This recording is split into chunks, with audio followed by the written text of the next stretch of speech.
بسم اللہ الرحمن الرحیم۔ السلام علیکم۔ سنہری باتیں ود مومنہ۔ امید ہے کہ آپ سب لوگ بالکل ٹھیک ہوں گے اور خیریت سے ہوں گے۔ آج میں آپ کی خدمت میں پھر حاضر ہوں ایک نئے ٹاپک کے ساتھ، جو کہ ایک بہت دلچسپ ٹاپک ہے۔ جیسے کہ میری کوشش ہوتی ہے کہ میں آپ تک انفارمیٹیو اور اوتھینٹک باتیں پہنچا سکوں۔ آج میں آپ سے اس موضوع پر بات کرنے لگی ہوں کہ اللہ نے مکھی کیوں بنائی، ایسی مخلوق کو بنانے کی آخر کیا وجہ تھی۔ اس جستجو کو ختم کرنے کے لیے چلیں اس ویڈیو کو مکمل دیکھیں، اور اس سے پہلے آپ میرے چینل کو سبسکرائب کریں اور بیل آئیکن کے بٹن کو دبانا مت بھولیے گا۔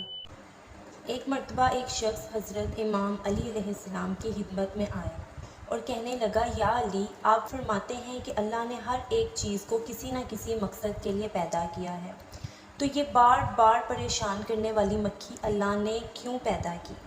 اس کے اتنا کہنے کی دیر تھی کہ اس کے بعد امام علی علیہ السلام نے فرمایا، اے شخص، اللہ نے اپنی دنیا کی ہر چیز میں انسان کے لیے نشانی کو پوشیدہ رکھا ہے، تاکہ انسان اپنی اوقات جان سکے اور اپنے خالق اور مالک کو پہچان سکے۔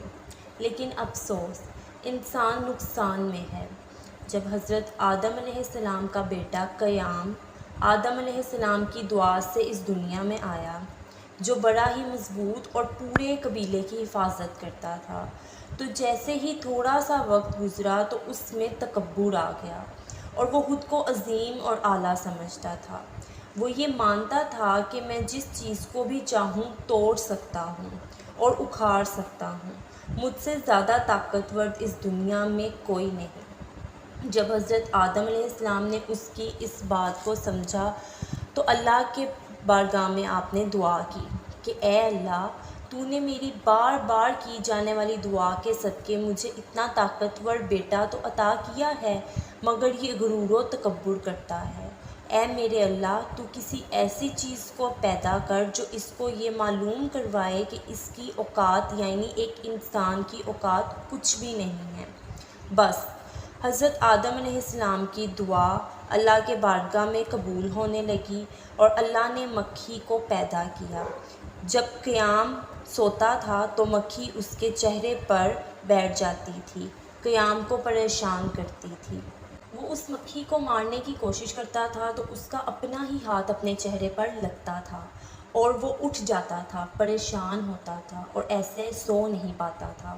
تو یوں پھر حضرت آدم علیہ السلام نے اپنے بیٹے کو فرمایا کہ اے قیام، تو اتنا طاقتور ہونے کے باوجود بھی اس مکھی پر اپنا اختیار نہیں رکھتا، تو سوچ اتنی بڑی کائنات پر جو اختیار رکھتا ہے وہ کتنا طاقتور ہوگا۔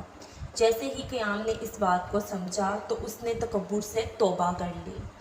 اب یہاں یہ بات سمجھنے والی ہے کہ حضرت آدم علیہ السلام نے اللہ تعالیٰ کی بارگاہ میں حاضر ہو کر کیوں بار بار دعا کی تھی کہ مجھے ایسا فرزند عطا کر جو طاقتور ہو۔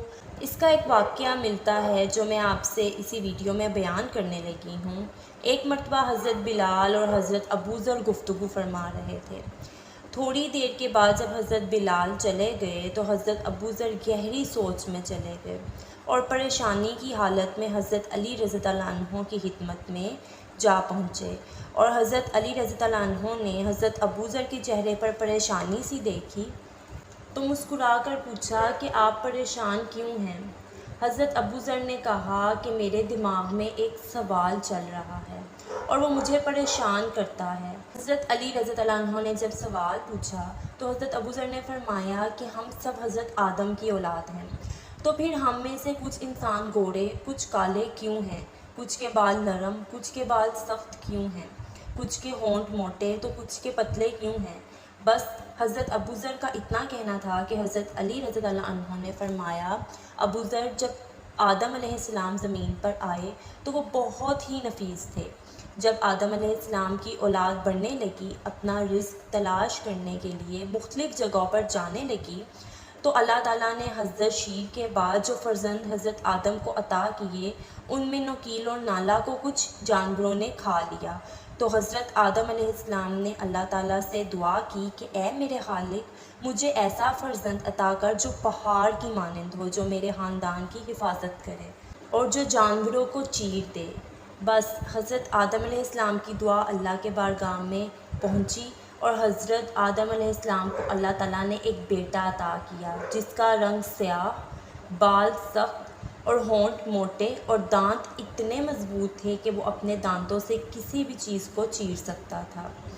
اللہ کے نبی حضرت آدم علیہ السلام نے اپنے اس بیٹے کا نام قیام رکھا۔ وہ قبیلے کی حفاظت کرتا تھا اور بہادری میں اس کا مثل کوئی نہ تھا۔ کچھ لوگ حضرت شیر سے ہوئے جو گورے تھے، بال نرم تھے ان کے، اور کچھ انسان قیام کی نسل میں سے تھے جن کا رنگ کالا تھا، بال سخت تھے اور جسم مضبوط اور ہونٹ موٹے اور مضبوط تھے۔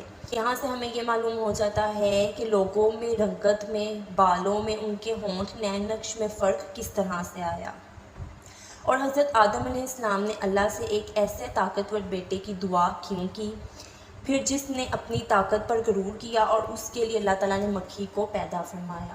اس سے ہمیں یہ پتہ چلتا ہے کہ اللہ تعالیٰ نے اس دنیا میں کوئی بھی چیز فضول میں نہیں بنائی ہوئی۔ ہر چیز، ہر مخلوق کے پیچھے کوئی نہ کوئی مصلحت اور وجہ ہے۔ بے شک اللہ تعالیٰ ہر چیز پر قادر ہے، وہ بادشاہوں کا بادشاہ اور شہنشاہوں کا شہنشاہ ہے۔ اس سے ہمیں یہ بھی پتہ چلتا ہے کہ غرور اور تکبر کرنا کس چیز کا، جب انسان کی اوقات ایک مکھی کے برابر بھی نہیں ہے، اور ہمیں غرور تکبر نہیں کرنا چاہیے۔ ہم سے پہلے کتنی قوموں اور کیسے کیسے لوگوں کو اللہ تعالیٰ نے ان کے غرور تکبر کو مٹایا اور ختم کر کے دکھایا ہوا ہے۔ اب اس واقعے میں ایک مکھی کے پیدا ہونے کا بھی پتہ چل گیا کہ اللہ نے ایسی مخلوق ایک مکھی کو کیوں بنایا اور کس وجہ سے بنایا۔ اسی طرح ہمیں بھی غرور اور تکبر سے جتنا ہو سکے بچنا چاہیے، بلکہ بالکل ہی بچنا چاہیے، جتنا ہو سکے۔ کیونکہ انسان کی اوقات کچھ بھی نہیں ہے، جو ہے سب وہی ذات ہے اور وہ اللہ کی ذات ہے۔ آپ کو یہ ٹاپک پسند آیا ہو، یہ ویڈیو پسند آئی ہو تو اس کو مزید آگے شیئر لازمی کیجیے گا، لائک اور کمنٹ کر کے ضرور بتائیے گا۔ میرے چینل کو سبسکرائب، بیل آئیکن کے بٹن کو دبانا مت بھولیے گا تاکہ ایسی مزید معلوماتی ویڈیوز میں آپ لوگوں کے ساتھ شیئر کر سکوں اور آپ لوگوں کو آگاہ کر سکوں۔ مجھے تو یہ ویڈیو بہت انفارمیٹیو لگی ہے، میں نے سوچا کہ میں آپ تک بھی ایسی ویڈیوز، واقعات پہنچاؤں، تاکہ کیونکہ مجھے آپ لوگوں کو یہ سنانے میں واقعہ بہت مزہ ہے۔ اسی کے ساتھ مجھے اپنی دعاؤں میں یاد رکھیے گا۔ جزاک اللہ۔